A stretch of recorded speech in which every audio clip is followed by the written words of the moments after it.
राहुल गांधी देश में हो या विदेश में भारत की लोकतांत्रिक व्यवस्था और संवैधानिक संस्थानों के बारे में झूठ फैलाने से बाज नहीं आते।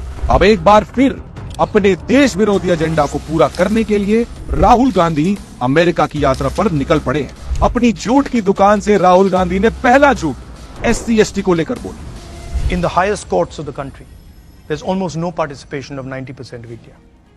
I can tell you that in the media, national media anchors, journalists, there is zero participation of lower caste, OBCs, Dalits, Adivasi.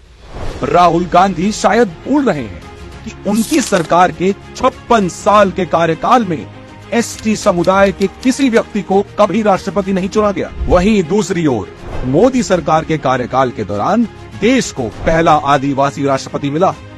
Modi सरकार के 2 कार्यकाल में ही दलित और आदिवासी दोनों राष्ट्रपति भारत में देखे। OBC समाज से आने वाले हमारे प्रधानमंत्री श्री नरेंद्र मोदी जी के मंत्रिमंडल में भी पिछड़े वर्ग को प्रतिनिधित्व का अवसर मिला है। मोदी सरकार के कार्यकाल में सुप्रीम कोर्ट में SC/ST न्यायाधीशों की संख्या सबसे अधिक है। ये स्थिति कम से कम किसी ने भी कांग्रेस के कार्यकाल में नहीं देखी होगी। राहुल गांधी की झूठ की दुकान का अगला झूठ शिक्षा व्यवस्था को लेकर आया। Seriously increasing the amount of money the government of India spends on education.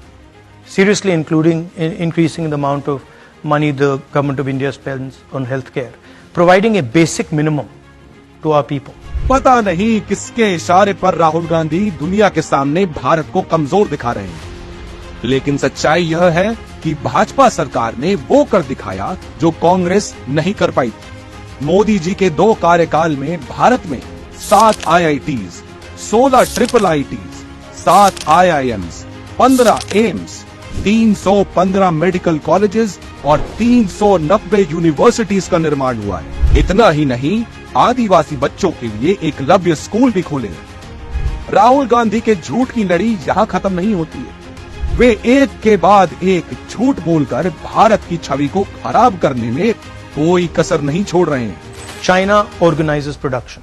The West, India, America organizes consumption. याद कीजिए 2004 से 2014 के बीच कांग्रेस का वो दौर जब कांग्रेस सरकार की उदासीनता के चलते भारतीय उद्योग बर्बाद होने की कगार पर आ गए थे।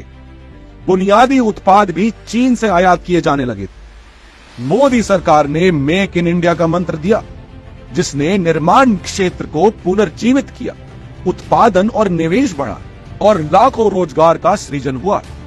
राहुल गांधी शायद नए भारत से अनजान। ऐसा लगता है राहुल गांधी भारत की तरक्की को या तो देख नहीं पा रहे हैं या तो फिर उसे पचा नहीं पा रहे। राहुल गांधी संविधान की बात तो करते हैं, लेकिन संविधान से ही अनजान बने हुए।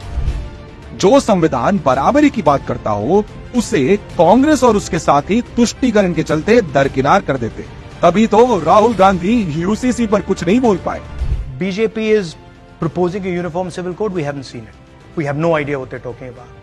So for us to comment on it doesn't make sense. Rahul Gandhi को शायद UCC के बारे में बोलने की स्क्रिप्ट नहीं मिली होगी, इसीलिए तो वो इस मुद्दे पर भी चुप्पी साध गए। राहुल गांधी इतना भी नहीं बोल पाए कि हाँ, UCC सबको समानता का अधिकार देता है। कैसे बोलेंगे?